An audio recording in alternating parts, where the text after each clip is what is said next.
دیکھیں خصی جانور کے بارے میں یہ جو موقف ہے نا اہل تشیع کی طرف جو منسوب کیا گیا کہ وہ اس کو حرام سمجھتے ہیں، تو یہ ایک مت ہے جو ان کی پبلک کے اندر بھی ہے۔ آپ محقق شیعہ علماء سے پوچھیں تو شیعہ علماء کے اندر ان کے پرانے بزرگوں میں بھی دو رائے پائی جاتی ہیں۔ ایک مطلقاً خصی جانور کی قربانی کو حلال سمجھتے ہیں، دوسرے جو ہیں اسے حرام کی کیٹیگری میں نہیں سمجھتے، وہ کہتے ہیں پریفریبل ہے کہ نہ کیا جائے۔ لیکن آپ کو پتہ ہے جب یہ معاملات آگے چلتے ہیں نا تو پھر زیادہ سختی آنا شروع ہو جاتی ہے دونوں طرف سے، اور اب یہ ہے کہ شیعہ کی منڈیاں زیادہ لگی ہوئی ہیں، جیسے وہ کہتے ہیں شیعہ مچھی شیعہ جانور، اور وہاں پہ خصی جانور کھڑے ہوئے ہوتے ہیں۔ حالانکہ آپ شیعہ علماء سے میں نے باقاعدہ اس کے اوپر پوری ڈیبیٹ کی ہے، وہ کہتے ہیں جی ہمارا یہ کیٹیگوریکل موقف نہیں ہے، ہمارے ہاں دو اقوال ہیں، اور جو دوسرے لوگ ہیں نا جو خصی کی جانور کی قربانی کو جائز نہیں سمجھتے وہ حرام کی کیٹیگری میں نہیں سمجھتے ہیں، وہ فتویٰ نہیں لگاتے کہ آپ کی ہوگی نہیں، وہ کہتے ہیں کہ بہتر ہے کہ یہ نہ ہو۔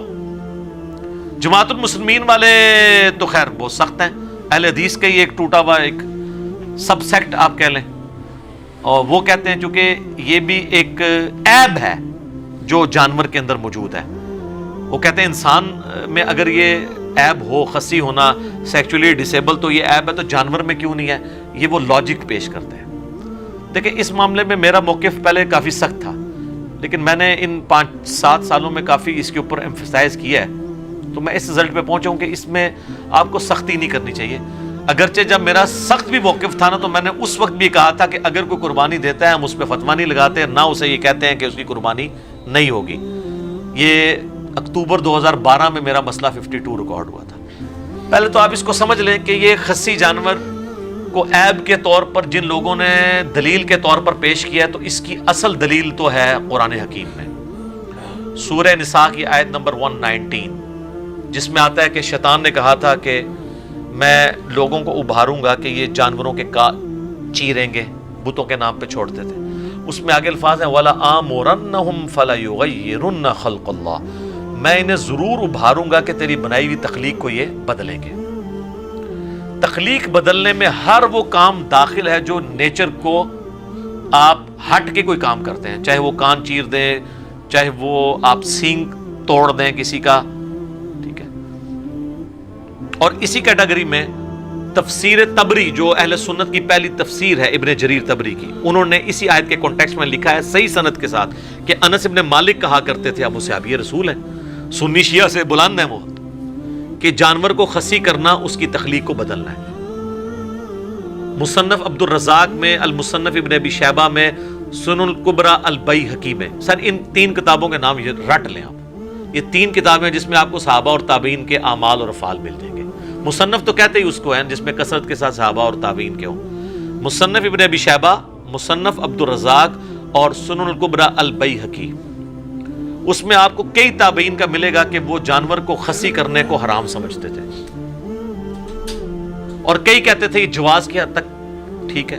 امام احمد بن حنبل سے مسائل احمد ان کی کتاب ہے جس میں ان کے فتاوی ہیں، ان سے پوچھا گیا تو وہ کہتے ہیں میں اللہ سے امید کرتا ہوں کہ خصی جانور کی قربانی درست ہوگی، وہ بھی کانفیڈنس سے نہیں کہتے۔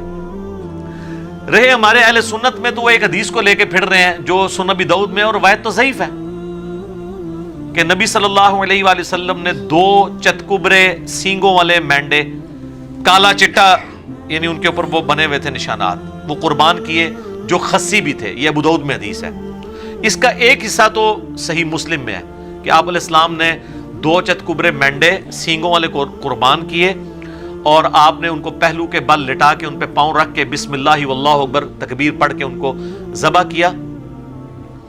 اور مسلم شریف میں الفاظ ہیں، آپ نے ساتھ یہ بھی کہا اللہم تقبل من محمد و آل محمد و امت محمد، اے اللہ اسے قبول کر لے محمد، آل محمد اور امت محمد کی طرف سے صلی اللہ علیہ وآلہ وسلم اجمعین۔ تو اس حدیث کہ یہ الفاظ تو بخاری مسلم میں ہے، یہ حدیث ابو داؤد میں آتی ہے نا، اس میں خصی کے الفاظ بھی ہیں کہ 2 سینگوں والے چتکبرے اور خصی، لیکن وہ روایت ضعیف ہے، اس میں محمد بن اسحاق مدلس ہیں اور ان سے روایت کر رہے ہیں اور سما کی تصریح نہیں ہے، اس لیے یہ حدیث مشکات میں جب آئی ہے نا 1461 نمبر ہے مشکات میں 1461، اس کے فٹ نوٹ پہ شیخ زبیر صاحب نے لکھا ہے اس حدیث کے کانٹیکسٹ میں کہ یہ حدیث جو ہے وہ ضعیف ہے خصی والے الفاظ کے ساتھ، باقی سارے الفاظ ثابت ہیں. لہذا وہ زبیر صاحب کا جو پرانا کوئی حکم کہ ابو داؤد میں لگا ہوا تھا نا، تو اس کو آپ چینج سمجھیں. وہ انوار الصحیفہ کے اندر جو سنن اربعہ کی تحکیم ہے اس میں بھی انہوں نے اس کو ضعیف کہا ہے. تو یہ حدیث تو ہے ضعیف. اب یہ محمد بن اسحاق تو مشہور مدلس ہے، اور اہل حدیث کے ہاں تو یہ مدلس ہونے کی وجہ سے ان کی روایت جو ہے ضعیف ہے، جو مسلم کے مقدمے میں ہے کہ مدلس کے ان والی روایت سما کی تصریح کے بغیر ضعیف ہے. رہے حنفی تو حنفیوں کے ہاں تو محمد بن اسحاق ویسے ہی ضعیف راوی ہے. وہ کہتے ہیں صرف اس کی تاریخ میں باتیں لی جائیں گی، کیونکہ امام المغازی ہے. سیرت ابن اسحاق پہلی سیرت کی کتاب یہی لکھی گئی ہے، انہوں نے ہی لکھی ہے. یہ تابعی ہیں، انس ابن مالک کے شاگرد ہیں. سیرت ابن شام اس کی تلخیص کی گئی ہے بعد میں امام ابن شام نے. وہ جو فاتحہ خلف الامام والی حدیث ہے نا ابو داؤد کی، کہ فجر کی نماز میں بھی صحابہ پیچھے پڑھ رہے تھے تو آپ فرمایا صرف فاتحہ پڑھو، اس حدیث کو تو صحیح کہتے ہیں اہل حدیث. تو اس وقت حنفی ان کو یہ جواب دیتے ہیں کہ اس میں محمد بن اسحاق ہے اور وہ ضعیف راوی ہے، اور خود یہ خصی والی حدیث جو ہے محمد بن اسحاق والی پیش کر رہے ہیں. دیکھا آپ نے دو نمبری، یہی دو نمبری اس میں کی بھی حدیث ہے نا کہ عبداللہ بن عمر بن عاص جن کو وہ دعا یاد نہیں ہوتی تھی ان کے گلے میں تختی لٹکا دیتے تھے. تو وہ تقی عثمانی صاحب بھی بیان کر رہے تھے. میں نے کہا تھا سر اس کو دیکھ لیں، پہلے تو آپ نے نام ہی غلط لیا ہے، عبداللہ بن عمر نہیں ہے، عبداللہ بن عمر بن عاص ہے، جس کو اردو میں عمرو لکھا جاتا ہے. اور دوسرا یہ ہے کہ اس میں تو محمد بن اسحاق ہے جو آپ کے نزدیک ضعیف ہے، تو آپ یہ روایت کس طرح آگے بیان کر رہے ہیں کہ تعویذ لٹکاؤ گلے کے اندر. تو محمد بن اسحاق مدلس ہیں، ان سے روایت کر رہے ہیں، لہذا یہ روایت ہوگی ضعیف. اور اس کو اہل حدیث کہیں پیش ہی نہ کریں آپ کے ہوئی خصی جانور قربانی کی، خصی جانور کی قربانی کی. اسی وجہ سے جماعت المسلمین والوں کا یہ موقف ہے کہ خصی جانور قربانی نہ کی جائے. اب یہ خصی جانور کا مسئلہ جو کر رہے ہیں ان کا مسئلہ بھی ٹوٹل اجتہاد پہ کھڑا ہوا ہے، نہ کرنے والوں کا بھی اجتہاد پہ کھڑا ہوا ہے. تو جب مسئلہ اجتہادی ہے تو پھر یہ نص نہ رہی. البتہ جو نہ کرنے والے ہیں وہ نص سے اس کو دلیل ضرور پکڑتے ہیں، وَلَا آمُرَنَّهُمْ فَلَيُغَيِّرُنَّ خَلْقَ اللَّهِ. اس کا جواب جو خصی کی جائز سمجھتے ہیں نا وہ بڑا زبردست جواب دیتے ہیں. اور میں سمجھتا ہوں کہ مولانا اسحاق صاحب رحمہ اللہ تعالیٰ نے اس مسئلے کو کافی حد تک حل کیا ہے. آپ کو پتہ ہے وہ اتحاد امت کے داعی تھے، اور ان کو یہ بھی ڈر نہیں ہوتا تھا کہ مسئلہ شیعہ کو سپورٹ کر رہا ہے یا اہل حدیث کو کر رہا ہے. وہ جس کے بھی حق میں ہوتا تھا دھڑلے سے کرتے تھے، اور ان کی کوشش ہوتی تھی کہ جو کامن آئے اس کو وہ ڈیفینڈ بھی کریں. لیکن اس مسئلے میں انہوں نے شیعہ کے اوپر سخت جو ہے نا گرفت کی ہے کہ یہ شیعہ نے جو مسئلہ نکالا ہے نا کہ خصی جانور کی قربانی نہیں ہوتی. اور وہ میں نے بتایا کہ مولانا اسحاق صاحب نے تو یاد ہی بات بتائی تھی. پوری بات یہ ہے کہ شیعہ میں بھی سب کا یہ موقف نہیں ہے، دو گروہ ہیں. میں نے باقاعدہ شیعہ کے بڑے علماء کے ساتھ ڈسکس کیا ہے، آفتاب جوادی صاحب کے ساتھ ڈسکس کیا جو بڑے محدثین میں سے ہیں، زبیر علی زئی صاحب کے وہ دوست بھی ہیں جامعۃ الکوثر اسلام آباد میں. آپ لوگوں کی بلکہ ملاقات بھی ہوئی ہے ان کے ساتھ. تو وہ بھی کہہ رہے تھے ہمارے میں بھی دو گروہ ہیں، لہٰذا یہ کوئی اتنا بڑا مسئلہ نہیں، اس کو مسئلہ بنایا جائے. وہ مولانا اسحاق صاحب نے بڑا پیارا جواب دیا. انہوں نے کہا کہ نبی علیہ السلام نے جو عیب گنوائے ہیں نا کہ ان عیوب کی بنیاد پہ جانوروں کی قربانی نہیں ہوگی، وہ تو ابو داؤد میں، ترمذی میں، نسائی میں، ابن ماجہ میں کیا ہے؟ کان کٹا ہوا، سینگ ٹوٹا ہوا، لنگڑا، کانا، لاغر، بیمار. تو حضور علیہ السلام نے کہیں پہ بھی خصی کا ذکر نہیں کیا. اگر یہ مسئلہ اتنا ہی ہوتا تو کسی حدیث میں تو آ جاتا نا کہ خصی بھی وہ عیب ہے کہ جس کی وجہ سے قربانی نہ کی جائے. تو آپ نے اس کو نہیں، پھر انہوں نے مسئلہ حل کیا کہ خصی عیب ہے لیکن اس جانور کے لیے جو آپ نے ریپروڈکشن کے لیے رکھا ہوا ہے، جسے آپ اردو میں جفتی کروانا کہتے ہیں، تو اس کے لیے تو ظاہر ہے وہ عیب ہے. جیسے یہ بھینسوں کو لے جاتے ہیں باڑوں میں، بھینسوں کے پاس بھینسے ہوتے ہیں جو ان کے پاس، تو ظاہر ہے کہ وہاں تو کوئی ایسا بھینسا تو نہیں رکھا جائے گا کہ جو وہ ان کی ریپروڈکشن نہ کر سکے، تو وہاں کے لیے وہ عیب ہے. اور اس میں بھی یاد رکھیں بخاری مسلم میں حدیث ہے، نبی علیہ السلام نے اس طرح کا جو وہ سیکشل ریلیشن شپ ہے نا جانوروں کا کرانے کی اجرت لینے سے منع فرمایا. یہ فری کروانا چاہیے. ہاں جی، جس کو شوق ہے نا وہ نیکی ہی کھٹے. ویسے کوئی دے دیتا ہے، جیسے وہ پیروں فقیروں کے پاس آپ جاتے ہیں دعا کے لیے اور ان کے چندہ باکس میں ڈال دیتے ہیں، وہ تو تحفے میں آ جائے گا، لیکن اس کام کی اجرت نہیں لی جا سکتی. تو یہ مسئلہ اس کیس میں تو یہ عیب ہے. رہا گوشت کھانے کے لیے تو سر اس کے لیے آپ کو کوئی مفتی نہیں بتائے گا. گوشت کی فیلڈ کے ایکسپرٹ کسائی ہیں، جیسے میں کہتا ہوں کہ آپ نے ایمبریولوجی کا مسئلہ پوچھنا ہے تو ڈاکٹر سے پوچھیں گے, جیولوجی کا پوچھنا ہے تو جیولوجسٹ سے پوچھیں گے.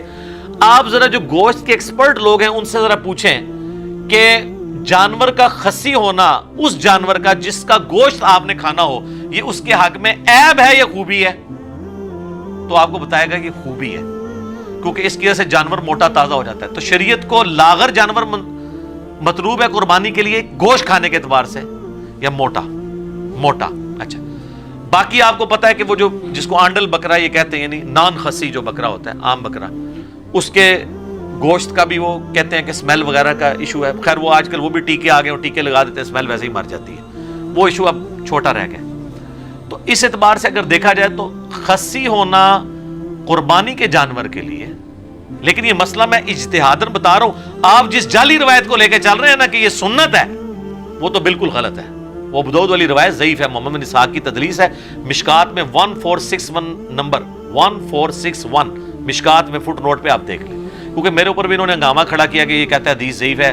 بھائی تو پڑھو تو صحیح نا, حدیث کی کتابیں کھولو. کہتے ہیں ابو داؤد میں تو شیخ زبیر الجئی صاحب نے حسن لکھا ہے, وہ سر پرانا ہے. شیخ زبیر صاحب نے اپنی وفات سے پہلے جو فائنل تحکیم ہے وہ مشکات میں لگائی ہے, کیونکہ یہ 2013 میں پرنٹ ہوئی ہے, اور انوار الصحیفہ سنن اربع کی ضعیف حدیثوں والی کتاب اللہ سے چھپ چکی ہے. وہ ہماری ویب سائٹ اہل سنت پاک .com سے ڈاؤن لوڈ کریں, یہ روایت ضعیف ہے. اسی لیے تو اتنے موٹے موٹے کتابچے لکھنے پڑ رہے ہیں خصی جانوروں کے اوپر, مضمون لکھنے پڑ رہے ہیں جواز ثابت کرنے کے لیے. شیخ زبیر صاحب کے جو شاگرد غلام مصطفیٰ زئی صاحب, انہوں نے باقاعدہ پورا مضمون لکھا ہے جواز ثابت کرنے کے لیے, پریفریبل نہیں. حالانکہ انہی کے اگینسٹ کئی اہل حدیث علماء شیخ زبیر صاحب کے شاگردوں میں سے ہیں, انہوں نے اس کے خلاف مضمون لکھا ہے نہیں خصی جانور کی قربانی نہیں ہوتی. تو ہمارا موقف یہ ہے کہ پریفریبل آپ نہ کریں. میں تو کئی سالوں سے خصی جانور کی قربانی نہیں کرتا ہوں. میں کہتا ہوں چلے, ویسے یہ بھی ویسے مشہور غلط ہی ہوا ہے, آنڈل بکرے بھی بڑے موٹے تازے مل جاتے ہیں, یہ نہیں ہے کہ وہ مرے ہوئے ہوتے ہیں. تو لیکن اگر وہ کرتا ہے کوئی فتوا نہیں لگاتا ہے. لیکن یہ جو مسئلہ تھا نا کہ یہ عیب میں آتا ہے, اور یہ ٹوٹلی شیعہ نے اس کو اپنی فقہ بنا کے پیش کیا, تو شیعہ میں بھی دو موقف ہیں. اہل سنت کے ہاں بھی یہ مسئلہ اس طریقے سے نہیں ہے. یہ خصی جانور کا مسئلہ ایک کریٹیکل مسئلہ تھا, اس لیے میں ذرا اس کے اوپر ڈیٹیل بولوں. اس کی وجہ سے کافی ایک مصیبت کھڑی ہوئی ہے. حدیثیں جو کہ ضعیف ہیں, نس میں ولا آمرنہم فلا یغیرن خلق اللہ میں فعال کرتا ہے, لیکن اس کی پھر آگے جو اقوال ہیں تفسیر تبری میں انس ابن مالک کا کہ خصی کرنا یہ تخلیق بدلنے میں آتا ہے.